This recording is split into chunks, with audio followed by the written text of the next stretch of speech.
All of my videos I've done so far has this weird background noise, and so I'm hoping this time by using AirPods they're not going to come through because the microphone is better, but I guess we will see. So hi, I'm making this video because it's finally time that I hold myself accountable and fucking finally begin working on my master's thesis honestly, right? So here's the background. I have so far found my supervisor, gotten my thesis registered. Actually, I've gotten it registered 27th of March.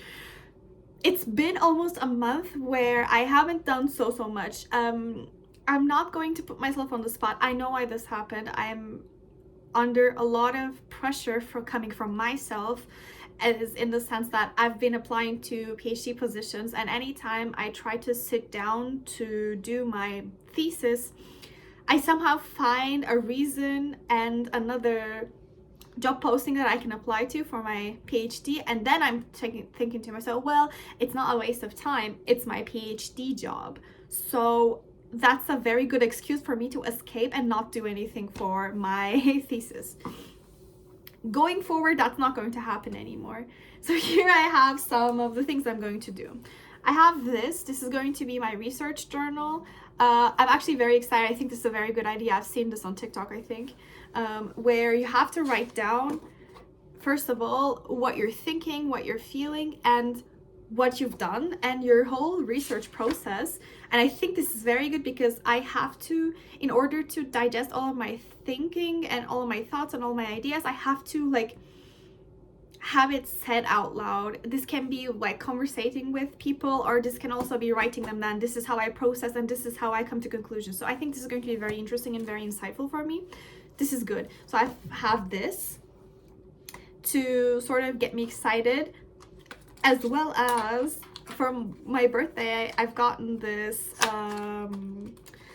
gel pen set gifted to me, and it's like the cutest colors.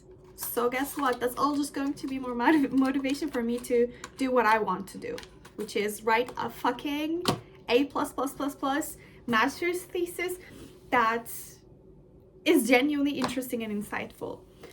I know I can do this, right? Because I've done something similar before when I did my project study with Leia. So my topic is, if people in the modern times invest more into physical assets, if their ancestors' culture viewed jewelry as important.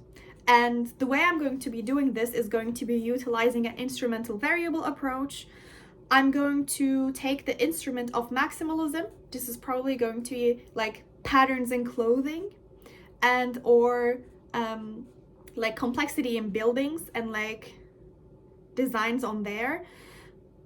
So I'm going to take that instrument, I'm going to use this instrument to estimate the jewelry importance in a culture, and then through that I'm going to try to draw a causal conclusion if this jewelry culture in the ancient times is causally related to what people are investing right now. Here are some of my misgivings. My supervisor said she's really into this whole idea. However, she's not really well versed in like any of these topics. So she said, of course I can guide you, because like if you do research for a long time, it's just like the process is very similar and I need guidance there. And she's really happy to give me that, but she like straight up the bat let me know that she doesn't have so much experience in this topic, or at all actually. That's fine. The second thing is that I have to make so many decisions right off the bat. So I've only done one session where I really focused on what I should do for this research. And in that one, I gave myself a couple of goals. So I write down what I was going to do, which is exactly what I just described. This is maximalism, the instrument, jewelry importance, which is going to be the X, and this is the asset ratio, probably the Y. So the ratio of people investing more into physical assets compared to financial assets, right? So I gave myself a couple of questions that I wanted to answer by the end of that first session, which, by the way, don't be fooled, that was just like an hour and some more minutes, this first session. So the couple of important things that I tried to and have decided are the region, because I wanted to do this worldwide, but actually that's like so ambitious. I think if anything, this is something I might do, or I might pick up again for my my doctorate. And I was advised to ideally go for Turkey because it's a culture that I was raised in and I'm the most familiar with. I can have better insight on things that I'm finding scientifically. So that was that. I am going along with Turkey. I think unless what I'm going to do today is going to look at the sources to see if I can pull variables that is going to be beneficial to me, that is going to serve my research. Unless I can't find any variables or data sets that serve me, I'm going with Turkey. Right. The second thing is that I had to sort of make a decision as to what the ancestors are going to be. This one was a bit difficult and I felt very overwhelmed because I'm not so well versed in history, and I think, not that I don't know what happened in Turkish history, but I feel like it's more of like a matter of decision, like opinion almost, seeing who you consider as ancestors of the Turks. Or for the research purposes, like I'm not making like a giant philosophical statement. I just have to have a reference point that I'm going to be referring to as ancestors, so I can, like measure their culture to use as a variable, as for my IV and as for my X, basically. And I went back and forth. I was considering Ottoman Empire. I was considering like Central Asian Turkic tribes. I think I was also considering something else. Like the settlements in Anatolia that are not like, maybe not historically referred to mostly as Turkish, but like genetically turns out like Turkish people have a lot of like genetic overlap with these, like, for example, like Sumerians and such. And then I decided I'm just going to go with the Turkic tribes. I think that makes the most sense. Those are so far what I've decided. So today what I'm going to do is I'm going to look into the data sets. I think this is the way to go. What I'm going to do first is, I had located like 2 data sets and I've gained access to them that I thought I would use. First one is the HRAF. This is Human Area Ratio Files, whatever. And this is basically a compilation of, it's like a database of texts where you can search for certain variables according to their categorization. So I'm going to see, first of all, if they have enough support or enough texts for Turkic tribes in the first place. And secondly, what I can pull from them, because these are like written texts and I would like something numerical to do a regression. So I'm going to see if this is going to work out. And the second thing is, my outcome variable is, I thought it was going to be from a European Central Bank data set, but like Turkey's not in the European Union, so, but sometimes they will just include non-European Union places. In any case, that might fuck me over. But I think, should this data set not work out, I'm going to pivot to the World Gold Association or something, where you can see which country buys the most gold. And I think then I might also have to make a decision pertaining to how to operationalize like fully. Am I taking a vector of variables to determine what the asset ratio would be, or what is defined as like preferring physical assets over financial? Am I just taking this gold ratio, for example, this gold data set, for example, or am I making a vector out of this gold data set, some OECD data set, OECD data set, or like Turkish data sets? Although I have to say I don't really want to work with Turkish data sets because the government is really known to meddle into monetary politics, even though they're not really supposed to do that. Exactly, that's where my mind is at right now.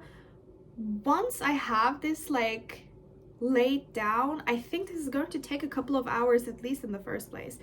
But second thing I want to do in this week, if possible as well, would be to gather a nice literature list for me.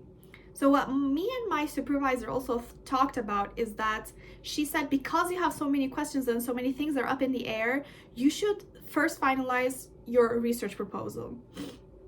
And I think that's a very great idea. In order to do that, I have to do all of the things I've mentioned, like how I operationalize a very concrete research question.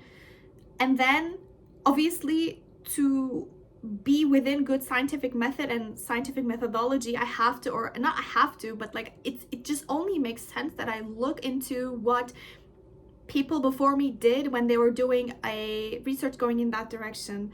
So for example, I know there's this one, I think Nun et al. Paper with gender roles and the usage of, oh god, what is the plow, I think. I hope that is the correct word for it. The plow for you, like using in farming, and the modern gender roles and stuff like that. See, that is like going into the direction I want to go. So I probably would, I'm going to be scanning for cultural persistence literature. I have also I'm currently trying to arrange a meeting with my professor from my bachelor's, who taught and is doing stuff on cultural persistence, and I'm trying to arrange an appointment with him so I can like just chat with him about my ideas to see what he thinks as a person who has been doing this type of research. That so far they haven't gotten back to me yet, but I've written them on Friday and today is Thursday, so I think maybe on Friday I'm going to nudge them again to see if they will arrange an office appointment for me.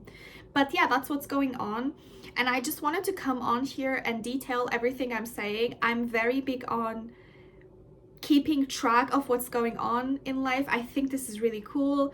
I think it's really nice to see how hopefully my talking and my thinking about this project is going to be even more and more certain and more secure in itself.